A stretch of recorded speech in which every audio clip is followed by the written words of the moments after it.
The Munich Security Conference is an annual gathering of heads of state and international security policymakers. It's one of the biggest conferences, and one of the biggest topics this year was the war in Ukraine. We spoke to two lawmakers earlier from Munich, including House Intelligence Committee Republican Dan Crenshaw. We asked him about President Zelensky's views regarding what's needed in a potential peace deal. I understand that he has asked not just for continued military support now, but security assurances in the event of a peace deal. What can you tell him about what to expect from America? I just came from a lunch where General Kellogg spoke. He's a special envoy leading this effort to establish peace, and he's very clear that what the kind of peace we're talking about is a lasting peace, which of course involves security assurances. And part of that process is figuring out exactly what that means. Even the Ukrainians are talking about what that means. There's a variety of options per se. I think the Europeans have to play a huge role in that. One of the things that gets talked about a lot is what are European forces actually acting as a peacekeeping force. The Ukrainians clearly have a seat at the table, and the United States will be the intermediary as we try to establish a peace deal. But the Europeans need to demand a seat at the table by being uncomfortably aggressive, which is something they haven't done. You should be threatening things to Putin that actually make you uncomfortable, because that's the only language Putin speaks, is power.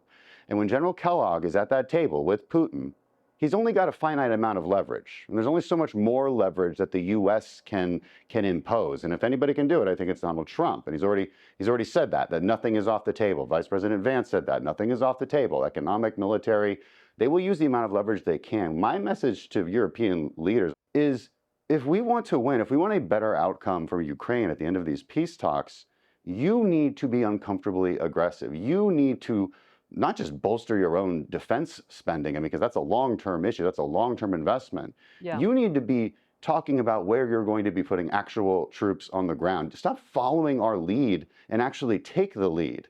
Let us be actually holding you back. That would be an ideal situation and vastly change the power dynamic when dealing with Putin. There already is a military security alliance known as NATO. You are saying you think there should be something else or some other entity providing security assurances for Ukraine? European soldiers. I mean, look, the Europeans send aid, right? They send weapons. They do the same things we do. They match it barely. My argument to them is you shouldn't be matching it. You should be doubling it. You should be tripling it. It's your continent.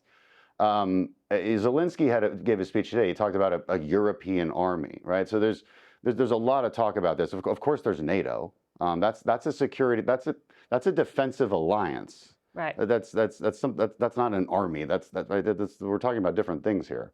The Europeans need to come together, in my opinion, and have just a much stronger message towards Putin instead of finger wagging at us about what we're willing to give and not give in a peace deal. Again, I tell them, look, if you want a seat at the table, earn it. The Ukrainians have earned it. The Ukrainians have impressed everybody for the last 3 years. They've fought valiantly and courageously. They've earned my respect. They earned that seat at the table. We need to listen to what they want. We listen to Zelensky. Okay. You said that both President Trump and Vice President Vance were clear nothing is off the table. However, the Defense Secretary, Pete Hegseth, did seem in Brussels to take things quite explicitly off the table. He said the U.S. does not want Ukraine in NATO and that Ukraine would not return to its pre-2014 borders, which acknowledges giving up some of Crimea and potentially the East. Do you think offering concessions before negotiations begin is a good strategy here? Yeah, I think you have to listen to the White House as a whole. They walked those back and made it clear that nothing is off the table. So, you walk into a negotiation with everything on the table, and I think that's exactly what this White House is doing. It's less than a month since this administration's been in power, and they want to move fast, and everybody's a little nervous. But I think they should be much more optimistic than they should be nervous. You needed a seismic shift here. This was not a sustainable operation in Ukraine. If Kamala Harris had been president, you'd be going along the same lines, which is basically funding this war until every Ukrainian is dead. That's not an end that we can accept. So, There has to be some talk of negotiation. I remind American people too, from our perspective, from American strategic deterrence perspective, even getting Putin to that table to talk about an end to the war is yeah. is a massive strategic win for us because it establishes back our deterrence over Well, time. do you know that he is actually committing to come to the table? We don't have a commitment to actually negotiate from Vladimir Putin. No, we don't. You know, it would be Okay. really helpful. What I said before, if the EU Okay. was uncomfortably aggressive about it. Got it. Again, Putin only responds to power, and this is what I remind Western leaders here too. Westerners don't speak that language. Westerners talk about negotiations and good moral values that we share, and we believe each other. That's not how the East works. They only respond to power. So, okay, on that point, Vladimir Putin, it sounds like you would agree, is an accused war criminal. He is a dictator. There is a warrant out for his arrest, as you know. He invaded Ukraine. He is clearly a U.S. adversary. But this past week, President Trump said he'd love to have Putin back in the G8, which would make him, again, a peer global leader. President Trump floated inviting him to the U.S. or even visiting Russia himself. Do you think any of that is appropriate? It's more appropriate than not talking to him for the last 2 years, which is what President Biden did. Who did that help? Talking is different than inviting him to the anywhere. United States. Sure. I mean, you can parse it out however you like, but the reality is you're going to have to get him to the table somehow, right? And there's a carrot and a stick approach. Trump can use a lot. You can use a lot of leverage, and then the Europeans need to use a lot more leverage. But you also have that carrot approach, and Trump is good at that. He's good at flattering people in order to get them to the table. That is what we need, whether we like it or not. That's what we need. But flattering a very brutal dictator who's pretty cunning, frankly. You really think that's a winning strategy? Well, he's not that cunning. He's fought a war that has destroyed his society, killed hundreds of thousands of Russians. He's made a massive mistake and miscalculation. He's not as clever as maybe we've given him credit for. I think let Trump do his campaign promise and play this out. Look, nobody's going to take advantage of Donald Trump. And General Kellogg made that very clear, because that was a question Europeans asked him. Are you going to sell out just to get a deal, because the campaign promise? And Kellogg just laughed at that. He's like, there is no way, there is absolutely no way that Donald Trump will be seen, and he will not let himself go down in history as having sold out to Putin. He will not let that happen. He believes just for the sake of his own legacy. Right. But he does care about lasting peace here and lasting European peace. But I think some of the things Europeans point to is the fact that the United States cut out our allied government in Afghanistan from the negotiation Donald Trump cut with the Taliban. They point back to that and say, don't do this again. Sure, I mean, and I criticize that decision too, but that's just not what's happening now. This is a vastly different situation. Europeans have all sorts of opinions. The Ukrainians, I think, are very optimistic, as they should be. We've had some very good conversations, some very realistic conversations, and I'm very excited and optimistic about what can happen here. Congressman Crenshaw, thank you for joining us.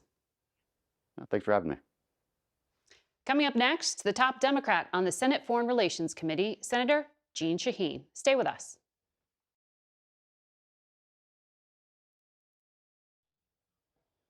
We also spoke with New Hampshire Democrat Jeanne Shaheen while she was in Munich, focusing on the negotiations to end the war in Ukraine, as well as bipartisan efforts in the Senate to help Ukraine.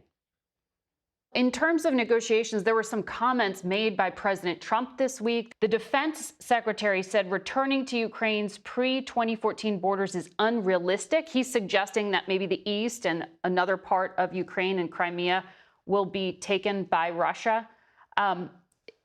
Why do you think there was this plan to give concessions before talks begin? Well, I think it was a mixed message coming from the administration. On the one hand, you heard Secretary Hegseth saying they were going to take NATO off the table, that Ukraine needed to give up territory. And on the other hand, you had Vice President Vance saying that everything should be on the table, including the possibility of putting boots on the ground in Ukraine. So it's a mixed message. I hope that the upshot of that is that we are going to do everything we can to support Ukraine. In terms of what Congress can do, are your hands tied here, or are some of your Republican colleagues willing to put something perhaps in an upcoming defense bill, for example, that might help Ukraine? Well, I think that's one option. One of the things that we're talking about doing right away is making some statements on the repossession of assets by Russia that are held in the United States and in Europe, and the importance of having those assets go to Ukraine to help both with the execution of the military conflict, but also to think about rebuilding. Again, there's bipartisan support. There was bipartisan support for the bill, and there's bipartisan support to continue to try and ensure that those assets from Russia get repaid to Ukraine, because Russia is really the aggressor here, and we need to hold Vladimir Putin accountable. Mm-hmm.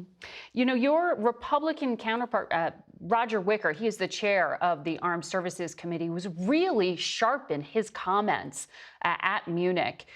He was saying he was puzzled, he was disturbed by what the defense secretary, a member of his own party, had said about Ukraine.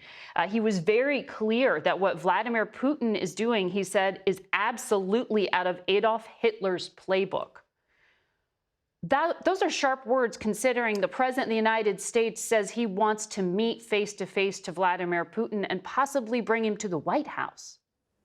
Well, they are sharp words, and they are very much justified, regardless of what President Trump may be doing to try and lay the groundwork for any future negotiations. The fact is there is strong bipartisan support in Congress to help Ukraine in this unfair war that Russia has initiated. And I think Senator Wicker's comments are very important. At the conference you're at, you are able to speak with European leaders. What are they saying to you about their view of America now? Well, we had a chance to meet with representatives from Britain, from Canada, not a European country, but also very concerned about Ukraine, with people from the Balkan countries, with President Zelensky, obviously, and there is a great deal of concern about the U.S. position on Ukraine. At the panel that we had with President Zelensky, we talked about the importance of Europe and the United States acting in concert so that we can hold Putin accountable with sanctions, so that we can, so that there's no daylight between the United States and our NATO allies and our European allies. Mm-hmm. Clearly, that's what Vladimir Putin has been trying to do throughout this conflict. And we need to make it clear that that is not going to happen, that we are going to work together and we are going to support Ukraine. Does Congress need to be any part of approving this deal President Trump says he wants to take possession of some of the critical minerals that Ukraine has inside their territory? He says he wants to use that as sort of repayment for what the U.S. has spent on weapons. Well, I think there are some benefits to having the United States have some investments in Ukraine. That's part of what a critical minerals deal would do.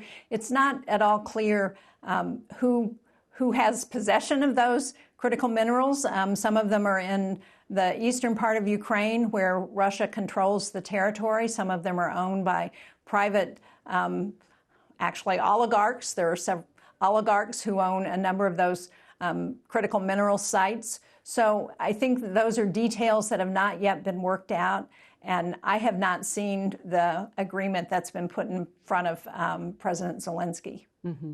Well, we know Zelensky will be discussing that with other members of the administration. We'll stay tuned on that. But I do want to bring up something that sorry, go ahead. One of the things that in our conversations with President Zelensky reiterated nothing about Ukraine without Ukraine. And he got reassurances from the bipartisan senators that he met with that we agree Ukraine absolutely must be part of any negotiations between Russia and the United States. Senator Shaheen, thank you for your time today. Thank you. Both of our full interviews with Congressman Crenshaw and Senator Shaheen are on CBSNews.com and our YouTube channel. We'll be back in a moment. Last week, 7 federal prosecutors resigned in objection after the Justice Department directed them to drop the investigation into New York City Mayor Eric Adams, who is facing charges including bribery and conspiracy. In her resignation letter, Danielle Sassoon, the acting U.S. attorney overseeing the case, said a dismissal amounted to a quid pro quo and that the DOJ, quote, proposes dismissing the charges against Adams in return for his assistance in enforcing the federal immigration laws. In response, then acting Deputy Attorney General Emile Beauvais threatened her with an investigation into her conduct. Joining us now is Maryland Democrat Jamie Raskin. He is the top Democrat on the House Judiciary Committee. This episode is highly unusual. Is there anything that you, in your role, can do about this episode and what's happening inside Attorney General Bondi's Justice Department? Well, the Justice Department is at war with its own attorneys, its own prosecutors, and the whole episode is just saturated with corruption. It was a corruption prosecution and investigation, which led to a grand jury indictment against Eric Adams for bribery, conspiracy, other corruption charges. And then the new Department of Justice decided to squash the whole thing, basically saying to Adams, well, we will drop this case against you if you engage in certain kinds of political or policy accommodations with us. And then, in order to complete that deeply corrupt bargain, they had to try to coerce their own lawyers to do it. But of course, the prosecutors were saying nothing has changed in the facts of the case and nothing has changed in the law. In fact, additional evidence was found, meaning that they were going to revise and expand the original indictment, but instead they were told to kill it for political reasons. And so, this is an outrageous violation of the rules of prosecutors and an offense against due process and a very dangerous first move for the Department of Justice to be making under the Trump people. Mayor Adams, of course, claims there was no quid pro quo and that none of this was wrong. But there was the lead prosecutor as well on this case who resigned in objection to what's happening. But it's moving forward here. This is all now in the hands of a judge. Does he have leeway to prosecute? So, first of all, just about Danielle Sassoon, I mean, that's a very conservative U.S. attorney, and she couldn't take it. I mean, you have the most conservative prosecutors in the country resigning in opposition to this steamroller on behalf of corruption. But it's not over yet because Judge Dale Ho does not have to accept the withdrawal of the charges, the dismissal of the charges, which 7 Department of Justice attorneys resigned rather than be involved in. The head of the Public Integrity Section, the head of the Criminal Division, 5 other lawyers said no way, and they wrote very stinging rebukes of the Attorney General and the Department of Justice in this case. So Judge Ho has to accept this dismissal, but he may not. He may go ahead and try to appoint another prosecutor to go ahead and go through with the indictment that was handed down by a grand jury. Well, Attorney General Bondi says there's nothing wrong here, saying it was President Biden's weaponized DOJ that went after Adams for political reasons, and only after he criticized President Biden's immigration policies. This is a fellow Democrat. Do you think he should be prosecuted? And how do you respond to that allegation? Well, first of all, the Attorney General did not cite any changes in the facts of the case. She did not cite any changes in the law because neither occurred, nor did she cite any irregularities in the investigation or the prosecution. It's all made up.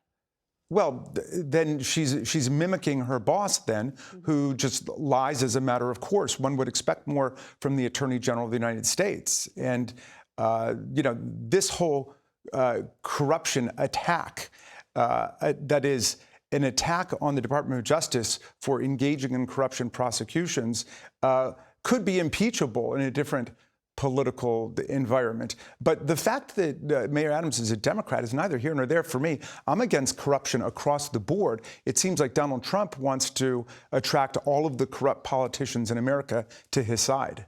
So in the Oval Office, President Trump, you may have seen this image. He has hung a picture, a framed picture of the front page of the New York Post that has his mugshot in it from that criminal case in New York. Yesterday, he also tweeted, "He who saves his country does not violate any law." He seems to believe that all those prosecutions against him were politically motivated, and voters apparently didn't think it mattered. He was elected with a mandate. How do you convince the public that it does matter? The dominant objective of this administration is corruption and lawlessness. The first thing that they did was they sacked 17 inspectors general. Those are the people who are actual corruption fighters within the departments and the agencies. These are the people who ferreted out $91 billion worth of waste, fraud, and abuse in the government. They argue it's within their political power to do so. Oh, there's no doubt it is, but they sacked them. Actually, it's not within their political power to do so in a lawless way. They have to notify Congress first, 30 days in advance, and they have to set forth the specific reasons for why an inspector general is being fired. They never did that. And the reason, of course, is because they want to pursue agendas of corruption across the board. They're saying they're not going to enforce the Foreign Corrupt Practices Act.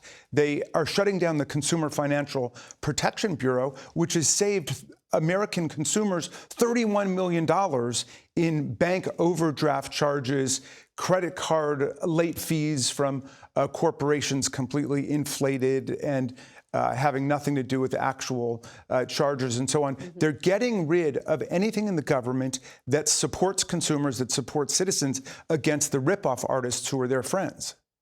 And there's little Democrats can do to push back because you don't have any political power. Well, we're winning in court. More than a dozen federal injunctions and temporary restraining orders have been issued against everything from their illegal seizure of computer data and every American's private data at the Treasury Department to their illegal attempt to ban birthright citizenship in America. We're winning across the board. We are a country based on law. In those court decisions. Thank you, Congressman Raskin. We'll be right back. You bet.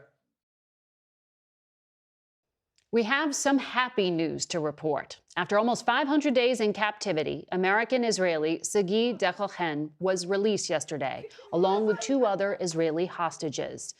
Dechochen was kidnapped during the October 7th attack from the kibbutz, where he lived with his 2 young girls and his wife.